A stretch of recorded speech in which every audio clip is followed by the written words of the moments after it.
hidroksi yang hebat dan soleh.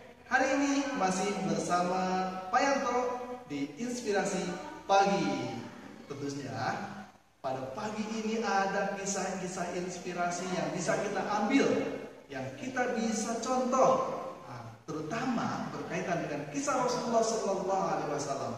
Anak-anak hidroksi yang soleh dan soleha, bahwasanya Rasulullah dikenal sebagai seorang yang memiliki kegigihan yang luar biasa, dan kegigihan itu adalah sesuatu yang penting sebagai kunci keberhasilan. Makanya pantas Rasulullah SAW, karena kegigihannya dia menjadi Rasul yang terbaik, Rasul ulul azmi, Rasul yang utama dibanding dengan Rasul-Rasul yang lainnya. Hari ini Pak Yanto tidak sendirian, Pak Yanto ditemani oleh pakar Sirah Nabawiyah. Siapa kira-kira, masih ingat? Ustaz Jumadi. Assalamualaikum Ustaz Jumadi. Waalaikumsalam warahmatullahi wabarakatuh. Pak Yanto, anak-anak hidroksi, assalamualaikum. Oke, Pak Jumadi, Pak Ustaz Jumadi, Rasulullah itu dikenal sebagai seorang yang memiliki kegigihan yang sangat luar biasa, dan itu menjadi contoh bagi kita tentunya sebagai umatnya. Mungkin Pak Jumadi bisa memberikan atau menceritakan tentang bagaimana kegigihan Rasulullah SAW dalam sebuah kisah.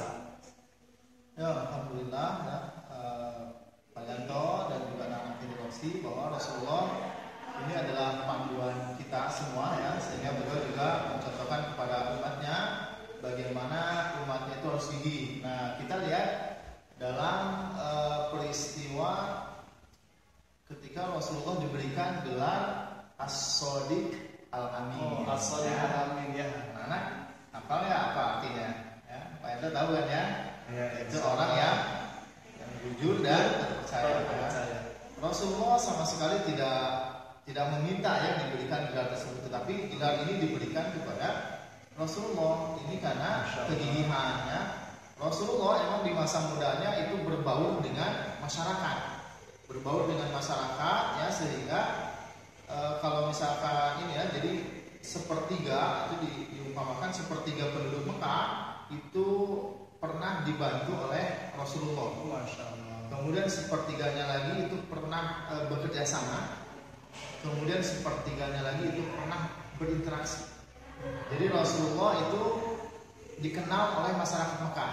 Satu kota Mekah kenal siapa pemuda yang bernama Muhammad. Ya, sehingga ketika peristiwa renovasi Ka'bah itu pun sebuah spektakuler gitu ya, kejadian yang sangat spektakuler. Ketika hampir bertikai ya waktu itu kan orang-orang Quraisy ya, hampir bertikai, hampir berperang mereka gitu ya, karena akan menempatkan batu Hajar Aswad gitu kan. Nah, kemudian akhirnya mereka musyawarah kira-kira siapa memutuskan, pokoknya siapa yang masuk duluan ke pintu Masjidil Haram maka dialah yang berhak menyelesaikannya. Dan ternyata atas izin Allah Subhanahu wa taala ya, terpilih menjadi orang yang terbaik di kota Mekah ya. Sehingga ketika Nabi Muhammad yang pertama masuk, kemudian mereka mengatakan, wah, kalau Muhammad yang memutuskan maka kami ridho gitu ya, karena beliau adalah seorang yang jujur dan terpercaya.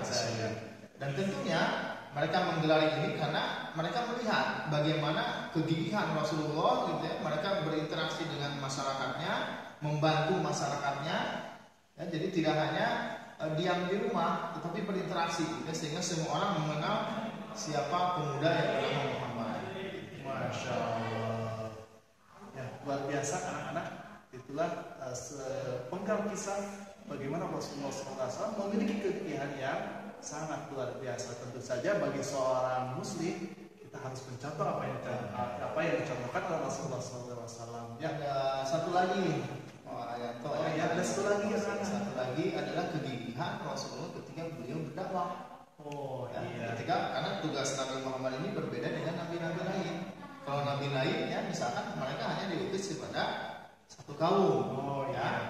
Hanya kepada satu kaum, misalkan Nabi Isa itu hanya untuk kaum Bani Israil saja. Tetapi Nabi Muhammad ini itu untuk seluruh manusia. Rahmatan lil alamin. Rahmatan lil alamin untuk seluruh manusia itu diutusnya. Sehingga ya Rasulullah di sini akan terlihat bagaimana kegigihannya. Apakah Rasulullah dakwahnya lancar-lancar saja? Tidak, banyak sekali gangguan, ya, banyak sekali gangguan, cobaan, difitnah, kemudian diberikan gelar-gelar yang jelek, ya, yang tadinya diberikan gelar al-amin, ya, oleh masyarakatnya, orang yang jujur dan terpercaya, tapi ternyata ketika menjadi nabi berbalik. Ya, tadi mereka yang mengatakan sendiri kan, tapi ternyata kemudian mereka kembali mengatakan Muhammad adalah tukang sihir, Muhammad orang gila, gitu ya. Bahkan Nabi Muhammad akan dibunuh, ya, bahkan kemudian diusir dari kampung halamannya. Ya. Tetapi apakah Nabi Muhammad kemudian berhenti untuk berdakwah? Tidak. Ya. Justru ini menjadi motivasi bagi Nabi Muhammad untuk terus menyebarkan Islam, ya. Sampai-sampai ya karena orang-orang Quraisy ini bingung, gitu ya, bagaimana menghentikan kegigihan Rasulullah supaya dakwah Islam ini berhenti. Sampai-sampai mereka ya mendatangi pamannya Abu Thalib, mengatakan, Abu Thalib, ya, tolong katakan kepada keponakanmu supaya menghentikan dakwah ini. Tapi kemudian apa yang dikatakan oleh Nabi Muhammad, ya, seandainya ya orang-orang Quraisy itu meletakkan matahari di tangan kananku, kemudian bulan di tangan kiriku, ya, agar aku menghentikan dakwah ini, maka katakan aku tidak akan pernah menghentikan dakwah ini sampai Allah Subhanahu wa taala memenangkan dakwah ini atau aku yang mati syahid karena. Masya Allah. Ini adalah kegigihan Rasulullah yang bisa ditiru, ya. Hikmahnya apa yang terlihat? Kira-kira hikmahnya apa?